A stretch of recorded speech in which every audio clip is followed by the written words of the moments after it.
Atención. ¿Quién gritó? Atención. Sigue la polémica. ¿Por qué estamos hablando de Sergio Berni? Bueno, arrancamos el programa preguntándonos esto, que en realidad me lo tomé prestado de mi amigo Raúl Timerman, que se lo preguntó hoy en Twitter y hubo un montón de respuestas. Pero voy a aprovechar que lo tenemos al Chino Navarro a través del Skype para conversar inicialmente de esto con él. ¿Cómo te va, Chino? Buenas noches, ¿cómo están? Un gusto. Gracias por recibirnos allí en tu casa. Me interesa particularmente arrancar con esto porque lo voy a poner en el contexto del tema que lo introdujimos, o con el que introdujimos esto, que es la cuestión de la situación social por un lado y la cuestión de la delincuencia por el otro. Y en el medio aparece un Berni mostrándose ayer como una suerte de salvador ante un problema ciudadano que se había generado en uno de los retenes de las fuerzas de seguridad en los accesos a Buenos Aires. Te lo pregunto, ¿qué mirada tenés sobre el rol que está cumpliendo Berni y la actitud que ha tenido en los últimos días? No, mirá, yo ya contesté al respecto. Me parece que quienes estamos en función de gobierno no somos comentaristas de la realidad, sino que tenemos que gestionar, tenemos que hacer. Yo creo que esta es una etapa muy difícil. Muchas de las personas que usted tiene una gran audiencia de millones de personas, muchas de esas personas están luchando para mantener su comercio, se levantan muy temprano para venir del Gran Buenos Aires a la ciudad. Algunos quizás cerraron su comercio, su empresa donde trabajaba lo suspendió. Hay mucha angustia y quienes somos funcionarios, quienes tenemos el privilegio de servir, pero hemos elegido ser servidores públicos de la política, tenemos que ser sensatos, tenemos que ser razonables, tenemos que ser responsables y cuando hay un problema, un conflicto, buscar resolverlo desde la tranquilidad, no desde el grito, no desde la actitud altisonante, no actuando para los medios, sino trabajando para el bien común de la sociedad, de la comunidad. Obviamente a veces se puede, a veces no se puede. Hay cosas muy difíciles, hay cosas que aprendemos todos los días. Yo reivindico a los funcionarios de cercanía, los que están en el territorio, los que dan la cara, pero siempre pensando en el bien común. Y además, Buenos Aires, el Gran Buenos Aires, como las grandes ciudades, pero uno que estamos acá, sí. Yo soy de Lomas de Zamora, tiene situaciones de inseguridad muy graves. Yo te quiero contar que es para que sepamos.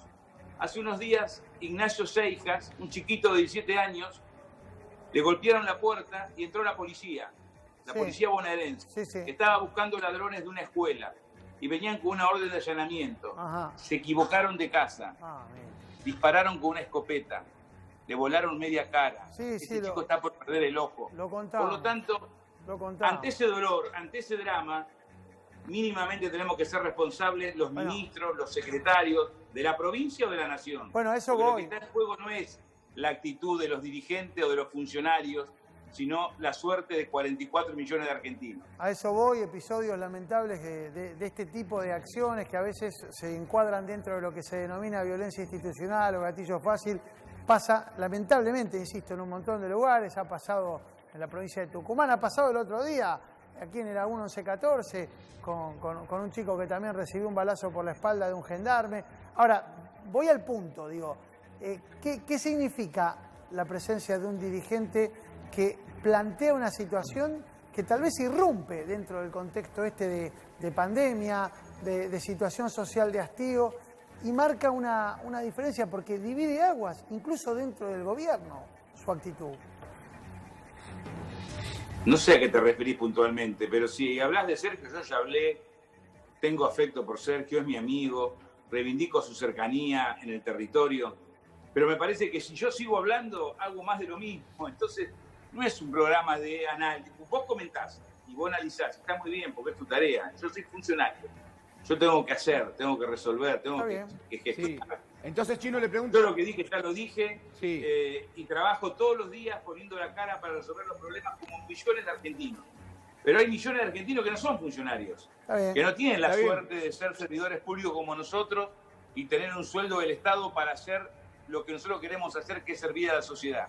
Entonces nos debemos a esos argentinos. Está muy bien, que se por levantan eso... a las 4 de la mañana, que toman un colectivo, que toman un tren. A eso voy. Cuando actuemos respetando el compromiso, el sacrificio, el sufrimiento, el valor de esos argentinos que bancan la cuarentena, que bancan esta crisis, esta Argentina en crisis económica de hace muchísimo tiempo, que sigue aumentando la crisis, porque la pandemia genera una crisis económica en Argentina, en la profundiza y en el mundo también. Entonces tenemos que ser muy responsables. Por eso, a eso iba entonces, para que usted no sea un comentarista o analista de la realidad, sino un funcionario. ¿Qué va a pasar cuando la pandemia se empiece a terminar? Porque en la Argentina hay cerca de 7 millones de pobres. ¿Qué va a pasar? ¿Qué tiene planificado el gobierno para sacar? 17 millones.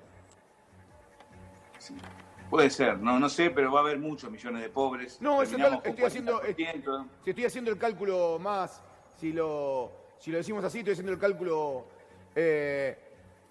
por decirlo así, más suave, pero más o menos... Pero no disiento con el número, ¿no? Lo que no me animo a decir si es 17, si es 18 o 16. Está bien. Pero está coincido bien. con usted que va a haber muchos pobres. ¿Qué vamos a hacer? Primero, construir una política de consenso, una política de acuerdo. Argentina no sale si profundizamos la grieta. Argentina no sale si construimos la lógica o reconstruimos la lógica amigo-enemigo. Argentina sale si hay un gran acuerdo. No digo unidad, porque no puede haber unidad entre distintos sectores, entre un empresario y un trabajador, porque expresan intereses económicos y sociales diferentes. Pero sí podemos tener la inteligencia de acordar una Argentina de cara a 20 años para que en 6, 7 años tengamos un dígito de pobres. ¿Cómo se hace? Que los poderosos, los que más tienen, los que les fue bien en los últimos 30 años, más allá de los gobiernos, de Cristina, de Néstor, de Macri, a los que les fue muy bien pongan algo. Pero Navarro, pero está bien, eso lo entiendo y entiendo que usted quizás se está refiriendo al impuesto a la riqueza, pero mire lo que está pasando en la Argentina. En la Argentina están aumentando el pedido de erradicaciones en Uruguay. Los millonarios de la Argentina no se quieren quedar a vivir a la Argentina porque no quieren pagar impuestos, se quieren ir a vivir a Uruguay. ¿A usted le parece que se puede hacer un acuerdo nacional con ellos, un gran acuerdo? ¿Se puede romper la grieta? Tenemos que hacer el esfuerzo para hacer un acuerdo nacional. El que se fue a Uruguay, bueno, se fue a Uruguay, ¿qué va a hacer? Tampoco le podemos impedir que se vaya a Uruguay, a Mónaco, donde quiera. Me entiende lo que estoy diciendo. Pero, la movilidad ambulatoria no se la estoy pidiendo. ¿Cómo es tu nombre? Perdona, Ernesto Adida, ¿cómo le va? ¿Me dejás hablar, Ernesto? Sí, por favor. Porque si me interrumpís permanentemente es muy difícil. Está bien. Ponernos de acuerdo es escucharnos también. Alguien se lo tenía que decir. Ahí, adelante, Chino, dale. Está bien, decir lo que quieras, yo te escucho y después déjame hablar. No, dale. Está perfecto, Navarro, siga. Lo que te quiero decir, que también en Europa, en los 70, en los 80, había deportistas de muchos países que iban a Mónaco para pagar menos impuestos. Y puede ocurrir que algunos millonarios se vayan a Uruguay a otra parte, no lo podemos impedir. Pero muchos argentinos, la mayoría, y algunos de ellos con gran capital, con grandes empresas, porque tienen acá sus intereses, su familia, su tierra, sus emprendimientos se van a quedar. Y tenemos que intentar construir un gran acuerdo. El gobierno tiene nosotros tenemos la máxima responsabilidad. ¿Qué es ese gran acuerdo? Que los que más tienen pongan. ¿Qué le vamos a pedir? ¿A un desocupado? ¿Al que cerró el comercio en Caballito? ¿A la fábrica que cerró en Pigüé? ¿Al que está en Villa Azul? No le podemos pedir. Ya bastante pone. Resignación, compromiso, bancar la democracia, la institucionalidad. ¿Sí? Tenemos que plantear que no puede haber más planes sociales, que tiene que haber trabajo, que cualquier aporte del Estado conjuntamente con la actividad privada tiene que estar destinado al trabajo, porque eso ordena una familia, ordena una sociedad. Y pedirle a los que más tienen que hagan un esfuerzo por esos 20 años, que ganen menos. Yo no pido que no ganen, que ganen, pero un poco menos. Sí. Y también el Estado tendrá que hacer un esfuerzo. Te doy un ejemplo. Tenemos una empresa de bandera de la cual estamos orgullosos, Aerolíneas. Sí.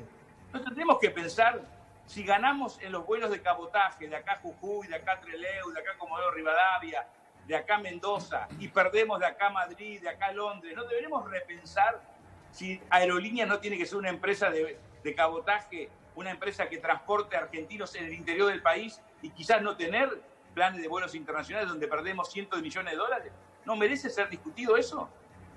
¿O no podemos discutir, por ejemplo, que somos un país con una riqueza agropecuaria impresionante, que tenemos que hacer un acuerdo con los sectores del campo para exportar el doble con valor agregado, y sin embargo somos los que menos habitantes tenemos en la zona rural, menos del 7%?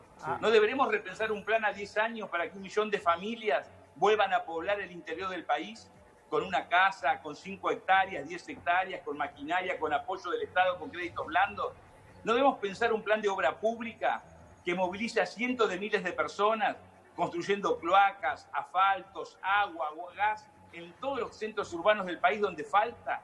¿No debemos repensar una industria automotriz donde el 70% de los componentes sean nacionales, no como hoy que son el 30% y el 70% extranjeros?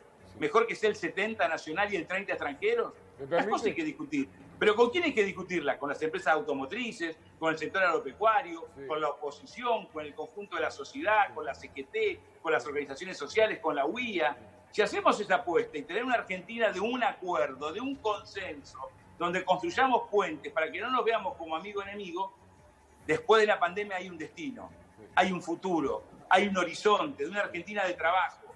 Si nos seguimos peleando, si nos seguimos persiguiendo judicialmente, si nos reímos porque aquel cae preso, si salimos puteándonos en las redes sociales, descalificándonos, no tenemos destino. Y 44 millones de argentinos han confiado o en Alberto Fernández, o en Mauricio Macri, o en Esper, o en Labaña, para que le cambien la vida. Entonces la política y la clase dirigente tenemos de una vez por todas ponerle los pantalones largos y cambiarle la vida para bien a los argentinos. Le puedo preguntar, soy Luis Santalán. Pero qué miedo le tienen al chico. No, le quiero preguntar, ¿cómo hago para hacer un acuerdo con aquel que ni siquiera me quiere escuchar? Porque muchos de los grupos que usted mencionó no escuchan, imponen aún en pandemia.